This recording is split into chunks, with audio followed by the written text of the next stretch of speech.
আসসালামু আলাইকুম ওয়া রাহমাতুল্লাহি ওয়া বারাকাতুহু। মহান রব্বুল আলামিনের দরবারে শুকরিয়া আদায় করছি, যিনি আমাদেরকে ফজরের নামাজ আদায়ের পর কোরআন শোনার জন্য আমাদের মানসিক ভাবে তৈরি করেছেন। সেই মহান স্রষ্টার দরবারে শুকরিয়া আদায় করছি, আলহামদুলিল্লাহ। আমরা কোরআনুল কারীমের ধারাবাহিক তেলাওয়াতে 24তম সূরা গতকালকে তেলাওয়াত শেষ করেছি। এরপরে আজকে হলো 45তম সূরা, সূরা জাসিয়া। জাসিয়া শব্দের অর্থ হলো নত জানু, নত জানু। সূরা 28 নম্বর আয়াতে আল্লাহ তাআলা বলেন, আতারা কুল্লা উম্মাতিন জাসিয়াতান কুল্লু উম্মাতিন তুদআ ইলা কিতাবিহা। সেদিন সকল সম্প্রদায়, সকল ব্যক্তি তার মালিকের সামনে নত জানু হয়ে পড়ে থাকবে। আজকে যারা অহংকার বলে দুনিয়ায় চলছে, সেদিন কোনো অহংকার পোষণ করার দূরের কথা, সেদিন নত জানু সকল পড়ে থাকবে। ওখানে বলা হয়েছে, এর দ্বারা নামকরণ করা হয়েছে। মাক্কী সূরার অন্তর্ভুক্ত আয়াত 37টি আয়াত রয়েছে, 4টি রকম। পূর্ববর্তী সূরার ওই ধারাবাহিকতায় তাওহীদ এবং আখিরাত সম্পর্কে আলোচনা হয়েছে। আল্লাহর একাত্মবাদে দৃঢ় বিশ্বাস পোষণ যারা করবে, তারা ব্যক্তিগত জীবন, পারিবারিক জীবন, সামাজিক জীবন, রাষ্ট্রীয় জীবনের সকল ক্ষেত্রে, সকল জায়গায়, সকল চিন্তায় একমাত্র আল্লাহকেই রব হিসেবে মেনে নিয়ে তার হুকুম পালন করবে। তার সন্তুষ্টির জন্য সকল কাজ হবে। অন্য কোনো নেতা, অন্য কোনো দেবদেবী, অন্য কারো কাছে সে মাথা নত করবে না। আর এই তাওহীদের শিক্ষার জন্য আল্লাহ তাআলা অসংখ্য নিদর্শন রেখেছেন। এই অসংখ্য নিদর্শনের কিছু নিদর্শন এখানে আল্লাহ তাআলা প্রথম রূপে তুলে ধরছেন। আউযু বিল্লাহি মিনাশ শাইতানির রাজীম। বিসমিল্লাহির রহমানির রহিম। হামিম তানজিলুল কিতাবি মিনাল্লাহিল আজিজিল হাকীম। ইন্না ফিস সামাওয়াতি ওয়াল আরদি লাআয়াতিন লিল মুমিনিন ওয়া ফি খালকিকুম ওয়া মা ইয়াবসু মিন দাব্বাতিন আয়াতুন লিকাওমিন ইউকিনুন। প্রথম আয়াত হামিম হরফে মুকাত্তাত, এর অর্থ আল্লাহ তাআলা জানেন না। দ্বিতীয় আয়াত পরাক্রমশালী, প্রজ্ঞাময়, আল্লাহ তাআলার কাছ থেকেই এই কিতাবের অবতরণ।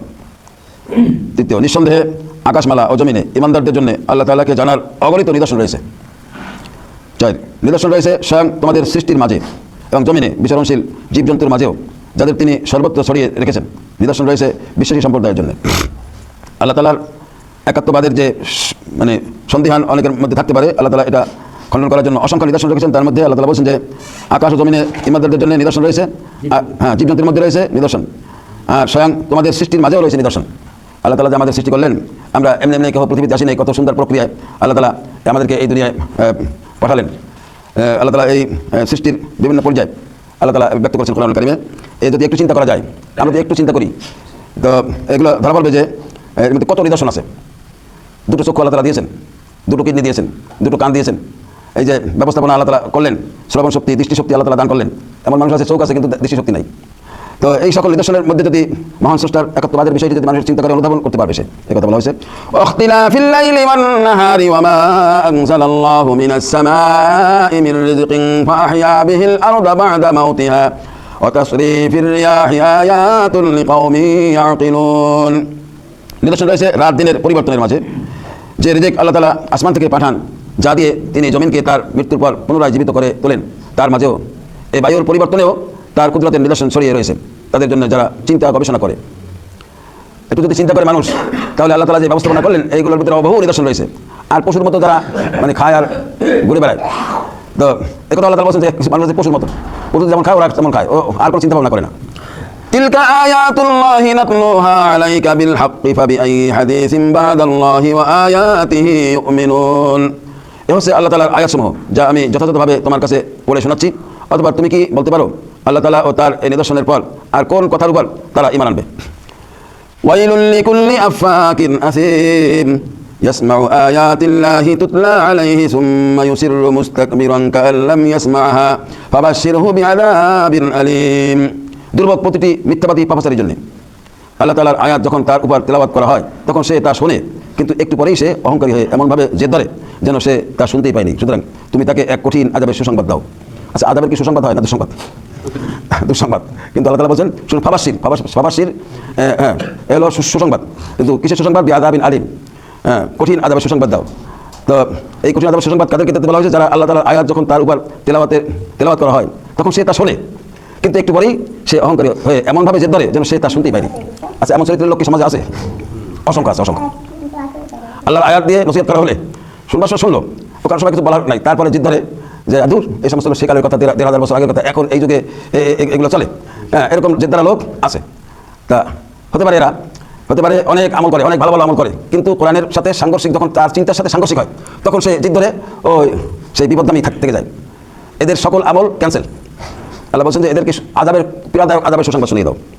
ওয়াইদা আলিমা মিন আয়াতিনা শাইআন ইত্তাখাযাহা হুজওয়া উলাইকা লাহুম আযাবুম মুহিন। যখন সে আমার আয়াতসমূহের কোনো বিষয় সম্পর্কে জানতে পারে তখন সে একে পরিহাসের বিষয় হিসেবে গ্রহণ করে। এমন ধরনের লোকদের জন্য অপমানজনক আযাব রয়েছে।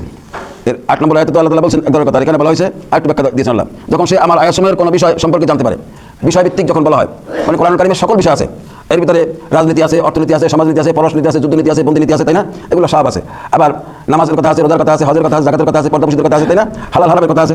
এখন এই বিষয়ভিত্তিক যখন আয়াত আসে অনেক কিছু সাধারণ সে গ্রহণ করতে পারে, খুব সুন্দর কথা, খুব সুন্দর কথা। কিন্তু রাজনৈতিক চিন্তায় যখন সে যে লাইনে আছে এর বিপরীত যখন হয় তখন সে এইটাকে, আর সে তার মনে একটা বর্ষা থাকে, একটা বর্ষার কেন্দ্রস্থল যে আল্লাহ তো দয়ালু, একটু হ্যাঁ এই দুনিয়ার স্বার্থে একটু কিছু করতেছি, কিন্তু তাই বলে কি আল্লাহ তাআলা মাফ করবেন না? মাফ করে দেবেন। আমি আমার কত ভালো আমল রয়েছে, আল্লাহ তাআলা এগুলো বলছেন না।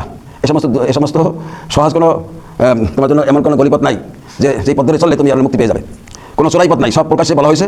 কোরআনের বিধানের সম্পূর্ণ অংশ মানতে হবে, বাস্তবায়ন করতে হবে, বাস্তব জীবনে মানতে হবে। এই প্রসঙ্গে যে আয়াতটি আমাদের সামনে বারবার আসে সূরা বাকারার আয়াত, আফাতুমিনুনা বিবাদিল কিতাব ওয়া তাকফুরুনা বিবাদ, তোমরা কিতাবের কিছু অংশ মানবে আর কিছু অংশ কুফরি করবে, অমান্য করবে।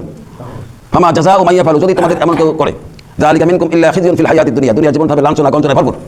কত যে লাঞ্ছনা গঞ্জনা রয়েছে, কত যে অপমান রয়েছে, আর আখিরাতের সেই শাস্তি তো আছেই। তাহলে এই আল্লাহ পরিচ্ছন্ন করে বলার পর এরপরও এই যে সূরা নিসার ভিতরে, সূরা নিসার 150 নম্বর আয়াত, 150 নম্বর আয়াত, 6 নম্বর পারার প্রথম দিকে আল্লাহ তাআলা বলছেন যে ইসলাম আর কুফর এর মধ্যবর্তী কোনো পথ যারা বের করতে চায় এরা হলো সত্যিকারের কাফের। আল্লাহ বলছেন সত্যিকারের কাফের, উলাইকা হুমুল কাফিরুনা হাক্কা ওয়া আ'তাদনা লিল কাফিরিনা আযাবাম মুহিনা। তাহলে আমাদের মানবার ক্ষেত্রে, কোরআন মানবার ক্ষেত্রে আমাদের কোন চিন্তাটা আমাদের গ্রহণ করতে হবে সেটা আমাদের থেকে বুঝে নেওয়া উচিত। 10 নম্বর, মিন ওয়ারাইহিম জাহান্নাম ওয়া লা ইউগনি আনহুম মা কাসাবু শাইআন ওয়া লা মাত্তাখাযু মিন দুনিল্লাহি আউলিয়া ওয়া লাহুম আযাবুন আযীম। তাদের পিছনে রয়েছে জাহান্নাম এবং সেসব জিনিস যা তারা দুনিয়া থেকে অর্জন করে এনেছে তা তাদের কোনো কাজে এলো না, না সেসব মাবুদ তাদের কোনো কাজে এলো যাদের তারা আল্লাহ তাআলাকে বাদ দিয়ে নিজেদের অভিভাবক বানিয়ে নিয়েছিল। তাদের সবার জন্য রয়েছে জাহান্নামের কঠোর শাস্তি। লাহুম আযাবুন আযীম। রুকুর শেষ আয়াত 11 নম্বর আয়াত, হাযা হুদা ওয়াল্লাযীনা কাফারু বিআয়াতি রাব্বিহিম লাহুম আযাবুম মির রিজজিন আলীম। এই কোরআন হচ্ছে সম্পূর্ণ হেদায়েত। তা সত্ত্বেও যারা তাদের মালিকের আয়াতসমূহকে অস্বীকার করে তাদের জন্য অতিশয় নিকৃষ্ট ও কঠোরতর আযাব রয়েছে। এখানে হলো রিজজিন আলীম, আযাবুম মির রিজজিন আলীম। এর আগে বলা হয়েছে লাহুম আযাবুন আযীম, এর আগে বলা হয়েছে উলাইকা লাহুম আযাবুম মুহিন, এর আগে ফাবাশশিরহুম বিআযাবিন আলীম। এই আয়াতসমূহের শেষে একটু শব্দের ব্যবধানে আল্লাহ তাআলা এই আযাবের বিভিন্ন প্রকারের আযাবের বর্ণনা করেছেন। এই 11 নম্বর আয়াতে আল্লাহ তাআলা যে আযাব বর্ণনা করেছেন যে তাদের জন্য অতিশয় নিকৃষ্ট ও কঠোরতর আযাব রয়েছে। সম্মানিত হাজিরিন, আমরা আমাদের চিন্তার খোরাক হিসাবে একটু বিবেককে কাজে লাগাই, যে আসলে আল্লাহ তাআলা আমাদের থেকে কী চাচ্ছেন, আনুগত্য কী চাচ্ছেন।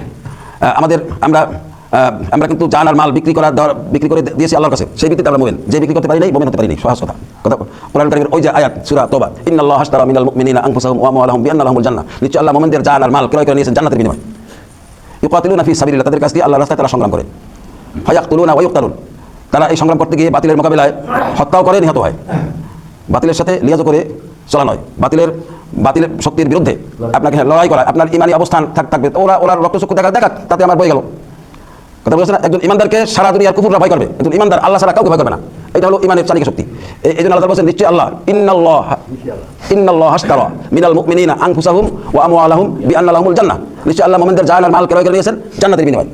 এখন এই জান্নাতের বিনিময়ে আমরা আল্লাহর কাছে বিক্রি করে দিয়েছি, আল্লাহর বিনিময়ে দেবেন জান্নাত। তাহলে আমাদের কাজ কি? আমরা আল্লাহ তাআলা সোজা হয়ে গেলাম। আল্লাহ তাআলা সোজা যখন হলাম তখন আমাদের কাজ হলো বাতিলের বিপক্ষে অবস্থান নেওয়া। ইউকাতিলুনা ফি সাবিলিল্লাহ, আল্লাহর রাস্তায় সংগ্রাম করা, আল্লাহর দ্বীনকে জমিনে প্রতিষ্ঠিত করার জন্য এখানে সংগ্রাম আছে। আপনি রোজা, নামাজ, হজ, যাকাত, তাসবিহ, তাহলিল, গান, সদকা আপনি কত কিছু করবেন, এই জন্য বাতিলের কোনো নিয়াত মাত্র চলে, খুব একটা সমস্যা নেই। কিন্তু আপনি যখন আল্লাহর জমিনে আল্লাহর দ্বীন কায়েমের দৃঢ় শপথ নেবেন, ইমানের মূল চালিকা শক্তি, তখন বাতিলের রক্তচক্ষু আপনাকে দেখাবে। আর সে তখন ভয় পেয়ে যান। তা এটা কখনো এই ভয় পেয়ে যদি আপনি ইমান ঠিক আছে কিন্তু একটু সমস্যা দেখা যেতে পারে, আমি একা, আমার বুদ্ধি হামলা হতে পারে, তাহলে আপনি যদি একটু করেন সেক্ষেত্রে আল্লাহ তাআলার কাছে তওবা ক্ষমা করবেন। কিন্তু আপনি যদি মন মানসিকতা সেদিকে তৈরি করেন তাহলে সমস্যা। আল্লাহ তাআলা এটা এখানে বুঝিয়েছেন, আযাবের বিভিন্ন পর্যায়ের কথা উল্লেখ করেছেন। কোরআন থেকে শিক্ষা নিয়ে আমরা বাস্তব জীবনে কাজে লাগাই। আল্লাহ আমাদের আমলের তৌফিক দান করুন, আমিন। আল্লাহুম্মা সাল্লি আলা মুহাম্মাদিন ওয়া আলা আলি মুহাম্মাদিন কামা সাল্লাইতা আলা ইব্রাহিমা ওয়া আলা